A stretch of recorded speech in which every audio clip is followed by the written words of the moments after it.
We are back here on the Lynne Hayes Freeland show. We got a lot to do, and we gotta recap some of the last week. Okay, so going into the certification of the Electoral College, before everything went crazy this past week, there were several states that were going to have objections to their Electoral College votes, and then after everything kind of went haywire, it came down to Arizona and Pennsylvania. Is there something about us that made us vulnerable? Do you think?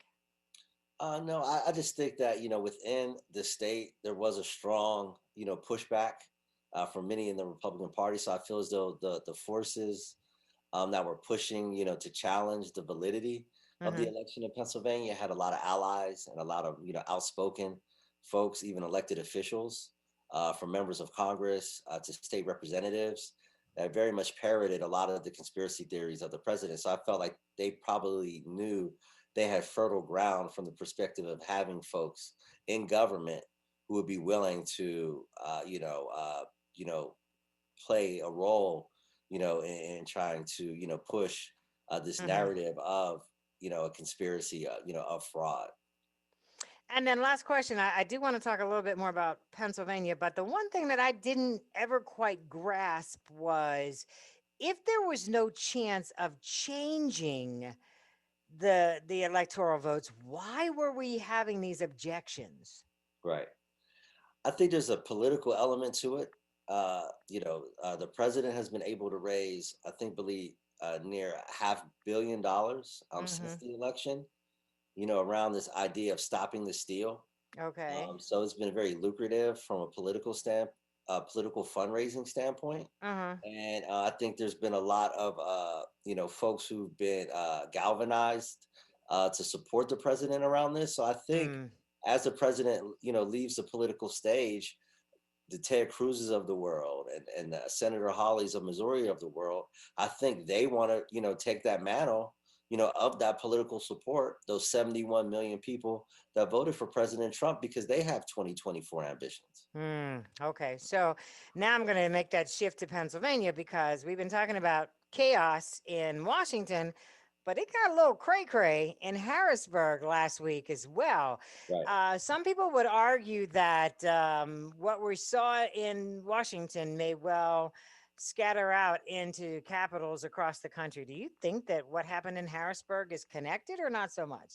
I mean, I think that is the danger that we're looking at. Like, if Hmm. we, create an environment, where we do not trust the results of free and fair elections, Mm-hmm. and we challenge votes and we want to repress votes, as we saw in the case of the 45th senatorial district race with incumbent Senator Jim Brewster, who won by, the slimmest of margins, Right. 66 votes district wide. But I feel as though, count every vote, count every legal vote, of course. But, I always feel as the court should err on the side of letting the people decide, and not the judges decide, who is going to take office and represent the people. And I feel as though, we're creating an environment where, we can contest, and challenge, every election that doesn't go, in the way that we want, and just claim fraud. And the only three cases of fraud that we've seen in the state of Pennsylvania were Republicans getting their dead relatives to vote by mail for President Trump. Mm-hmm. Which is Mm-hmm. so ironic that, and they still haven't been able to find any cases.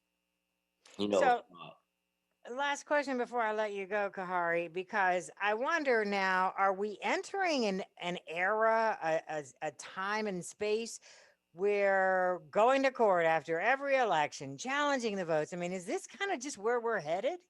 I mean, I really hope not. And I think a lot of folks, political scientists, as well as leaders in government, are very concerned that this could be the case. Because if it is, it puts the American experiment, in total, in great peril. Hmm. And I think we're at a point right now where this is a stress test, for American democracy, which has never been perfect, but part of the journey of this country has always been what Barack Obama talked about, that more perfect union. Hmm. And I feel as though, over the last 4 years, we've really regressed, as a country. And, this has not been one of our finest hours. And I think that international shame I think is playing a large role in the response, that we're seeing, because it really hurts our ability as the foreign policy leader of the world, to have credibility in embassies and countries around the world if this is what can happen, in what is supposed to be the freest nation in the world. Indeed. Perfect place for us to end. Khari Mosely, thanks for joining us. I have a feeling we're going to be talking to you a lot in 2021. Thanks for joining us today. Always appreciate you, sir. All right. Thank you so much. All right. We'll take a commercial break. When we come back, Nikki Giovanni is here. So don't go away when the Lynne Hayes Freeland Show continues.